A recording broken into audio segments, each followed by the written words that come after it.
Sir. டேய் உன்னை நேத்தே ஜாயின் பண்ண சொன்ன, ஜாயின் பண்ணலையா நீ? நேற்று சண்டே சார், கம்பெனி மூடி வந்து. சரா விடு, இது நமக்குள்ளே கிட்ட வெளியாட்டி சொல்லிடாத. அட வெக்கம் கட்டுவீங்களா? இதுக்கு எதுக்குடா வெள்ளையங்கிலி மாலையா? அந்த லாஸ்ட்ல போய் பாரு, ஒருத்த சாம்பல் சட்டை போட்டு நிப்பான். சரி சார். அவன்கிட்ட போய் மிஷினோட கண்டிஷன், ஃபீடு, ஸ்பீடு இதெல்லாம் என்னன்னு தெரிஞ்சுட்டு மிஷினை ரன் பண்ணு போ. லாஸ்ட்ல என்ன சொன்னாரு? எந்த லாஸ்ட்ல என்ன தெரியலையே. ஆஹா, புதுசா ஒரு ஆடு மாட்டிருக்கு. டே தம்பி, இங்க வாடா. மீ உன்னத்தாண்டா வாடா பீட்ரு. நீ நாங்க பாத்துட்டு இருக்க, போயிட்டு சூடா நல்ல காப்பி தூள் போட்டு ஒரு டீ வாங்கிட்டு வா போ. என்னடா குறுகுறுன்னு பாக்குற, போடா. இவன் சூப்பர்வைசரா இருப்பான ஒரு வேலை. சரி போ. சார், என் பேர் பீட்டர் இல்ல, கிச்சனமூர்த்தி. சாரா இன்னைக்குதான் ஜாயின் பண்ணியா? ஆமா சார். அவனை மாட்டாடா என் பம்பர கட்ட மண்டையா. போய் இந்த திண்ணற எடுத்துட்டு வா, மிஷினை துடைக்கணும். மிஷினை துடைக்கணுமா? What nonsense you are talking about me?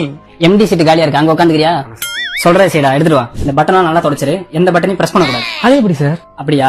சரி, பட்டன் எதுவும் பிரஸ் பண்ணாத, நல்லா தொடச்சு விட்டுரு. அப்ப ஓகே சார். ஸ்கிராப் மூவ் பண்ணிடு. சரி. டேபிள் ஸ்டிக்கரை பிரிச்சிரு. சரி.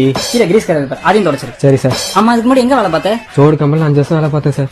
இண்டா கம்பெனில 2 வருஷம் வேலை பார்த்தேன் சார். ஐயோ, எக்ஸ்பீரியன்ஸ் ஆடா இது. டேய், உன்னை மிஷின் தானே க்ளீன் பண்ண சொன்னேன், இங்க என்ன பண்ணிட்டு இருக்க? போய் தொடற போடா. மிஷின் துடைக்கணும். இதெல்லாம் சின்ன பசங்களை வேலைக்கு வைக்க கூடாதுன்னு சொல்றது. தம்பி, நீ தான் புதுசா ஜாயின் பண்ணிருக்கியா? ஆமா சார். போயிட்டு அந்த மிஷினாண்ட வெயிட் பண்ணுப்பா, போப்பா. நீங்களாவது உண்மையான சூப்பர்வைசரா சார்?